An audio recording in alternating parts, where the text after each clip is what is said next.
დღეს 14 აპრილია, ქართული ენის დღე.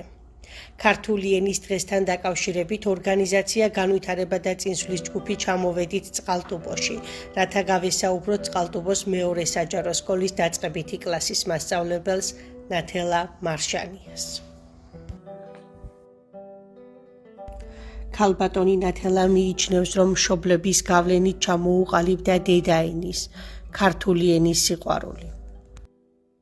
ჩემი ძედაც იყო პედაგოგი, ისიც დაწყებითების პედაგოგი გახდათ, ამიტომ დედა ადრე გარდამეცვალა და ავირჩიე ეს პროფესია დედის სიყვარულით. ქართული ენის სიყვარულით რა საკვირველია, დედამ ჩამინერგა. მამა ინჟინერი იყო, 30 წელი ემსახურა წყალტუბოს საქსელო რაიონს. უფროსი გახდათ. ორივე ადრე დავკარგე სამწუხაროდ. პედაგოგიური მოღვაწეობა დავიწყე 22 წლის ასაკში და უკვე 48 წელია ამ საქმეს ვემსახურებ. როგორც პედაგოგისთვის, რას ნიშნავს თქვენთვის ქართული ენა? ქართული ენა ყოვლის მომცველია ქართველისთვის, მე მგონი ყველა ქართველისთვის და განსაკუთრებით პედაგოგებისთვის. ყველაფერია ჩვენთვის ოქროს ხმიანს სიმებად გულში ამოხლართული. 14 აპრილს აღინიშნება ქართული ენის დღე. რას გვეტყვით, რატომ აღინიშნება, რა მნიშვნელობა და რა დატვირთვა აქვს ამ დღეს და თქვენ როგორ აღნიშნავთ ხოლმე სკოლაში?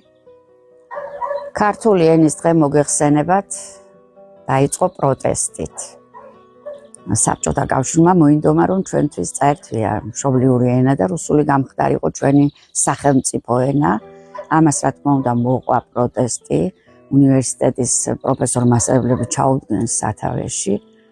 გამოვიდა ძალიან ბევრი ხალხი, ახლა არ გვიყვის პროტესტი და მაშინ ეს იყო საოცრად. თქვენც ხომ არ იყავით მონაწილე? არა, მონაწილე არ ვიყავი, მაგრამ ვიცი რომ თითიდან, ნაჩხლეტი თითიდან გამოსული სისხლით დაწერეს დედაენა და აცხადებდა მთელი საზოგადოება, რომ ჩვენ სისხლით დავიცავთ ჩვენს ენას. შევარდნაძემ შემდეგ ჩააცხრა ეს მაშინ ცენტრალური კომიტეტის მდივანი გახდათ და არ ელოდებოდნენ რა თქმა უნდა ასეთ პროტესტს და როგორღაც მოგვარდა ეს ისე რომ არავინ დაზიანებულა. ძალიან ხშირად იყენებს ქართველი ხალხი ბარბარიზმს. და საუბარში გვესმის ხოლმე რომ იყენებენ ბარბარიზმებს არა მხოლოდ ჩვეულებრივი ადამიანები, არამედ პედაგოგებიც. თქვენ როგორ ებრძვით ამ ყველაფერს და ოჯახშიც რამდენად აძლევთ შვილიშვილს მაგალითს, რომ არ გამოიყენოს ბარბარიზმები? რა თქმა უნდა, ჯერ ვცდილობ რომ მე თვითონ ვისაუბრო სწორად და შემდეგ მაგალითით ბევრს სწავლობენ ბავშვები, განსაკუთრებით შვილიშვილი. და ასევე მოსწავლეებიც გვაქვს სპეციალური რუბრიკები, ვაწყობთ გამოფენებს და რომელი გამოთქმაა სწორი, რომელი არ არის, როგორ უნდა ისაუბროს. ამას ყველაფერს იმახსოვრებენ რა თქმა უნდა, გვაქვს უკავშირით. ცდილობენ სწორად ისაუბრონ.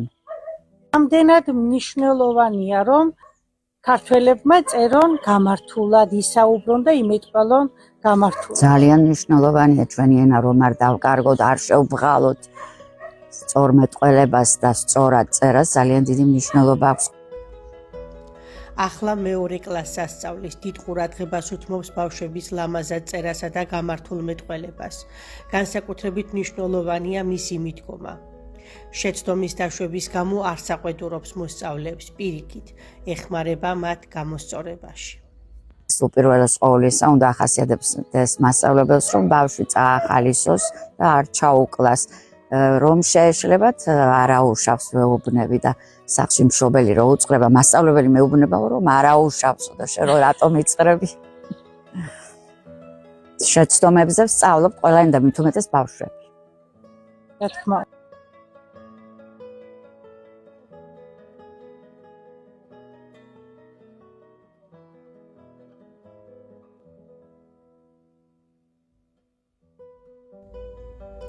ქალბატონ ნათელას ოჯახში ინახება 63 წლის წინანდელი თავისი ბავშვობის დედაენა, რომელსაც ჩვენი რესპონდენტისთვის ორმაგი დანიშნულება აქვს. ჯერ ერთი დედის სახსოვარია, მეორე თავისი პირველი წიგნია. ხშირად უყვება თავის შვილიშვილს გიორგის იაკობ გოგებაშვილისა და დედაენის შესახებ, იმ წიგნის შესახებ, რომელსაც ქართველებმა ძეგლი დაუდგეს. როგორ ფიქრობთ, რა როლი აქვს მასწავლებელს დედაენისადმი და ქართული ენისადმი სიყვარულის გაღვივებაში? მასწავლებელს ამ საქმეში ძალიან დიდი როლი და პასუხისმგებლობა ეკისრება, რადგან ბავშვი პირველად ამ საქმეს სკოლაში ეზიარება. მართალია ქართულად ლაპარაკს ოჯახში იწყებს, მაგრამ წერა კითხვის შესწავლა ეს მთლიანად მასწავლებლის კომპეტენცია გახდა. როგორ ახსნით მუხრან მაჭავარიანის სიტყვებს? ქართული მარტო ენაა, ქართული ქართველთ რწმენაა. თქვენთვის რას ნიშნავს და რა ემოცია გეუფლებათ, როცა მუხრანის აი ამ ლექსს კითხულობთ? ამ ლექსს ყოველთვის ვწერ 14 აპრილს დაფაზე და ბავშვებს ვაკითხებ ხმამაღლა. ძალიან მიყვარს ეს ლექსი, ქართული ენა მართლა ზღვასავითაა. ჯერ კიდევ არ არის ამოწურული მისი შესაძლებლობები, ჯერ კიდევ წინ გვაქვს გავიგოთ, რამდენ საიდუმლოებას ინახავს ქართული ენა.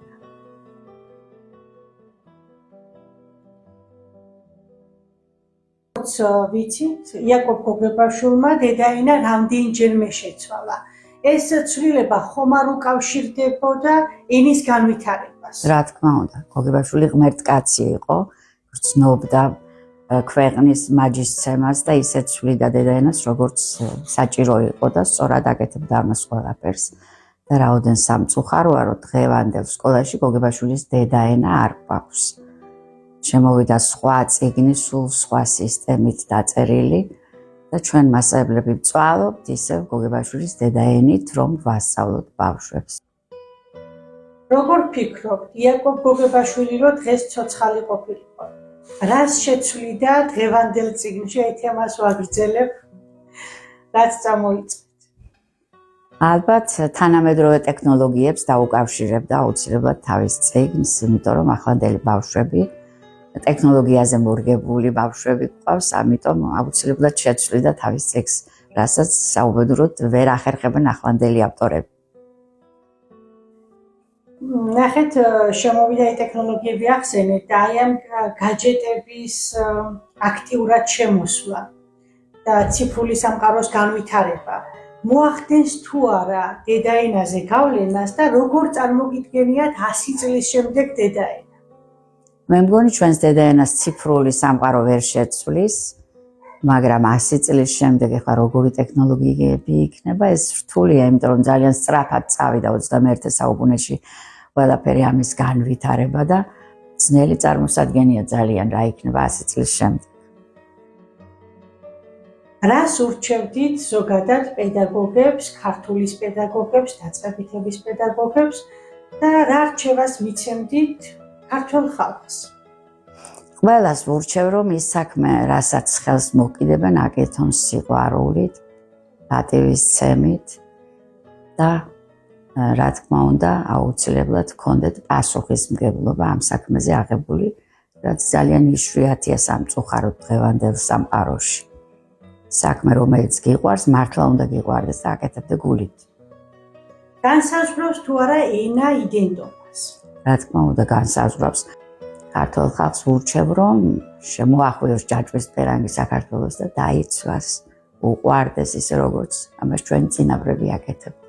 დავიცვათ, რაც დაგვიბარა ილიამ, ენა მამულის სარწმუნოება, ასევე პატრიარქმა, რაც დაგვიბარა. ვიყოთ ამ დარიგებების და დაბარებების ერთგული, ვიყვარდეს ჩვენი სამშობლო და ვიზრუნოთ მისი განვითარებისთვის. მოუაროთ სამშობლოს ისე როგორც შვილს. არა მარტო ჩვენ ვართ მისი შვილები, რომ ახლა სამშობლოც უნდა იყოს ჩვენი შვილი და მოუაროთ, დავეხმაროთ განვითარებაში. ძალიან დიდი მადლობა საინტერესო საუბრისთვის, გისურვებთ წარმატებებს. შეგახსენებთ, რომ ჩვენ ვესაუბრებოდით წყალტუბოს ნომერ 2 საჯარო სკოლის პედაგოგს ნათელა მარშალს.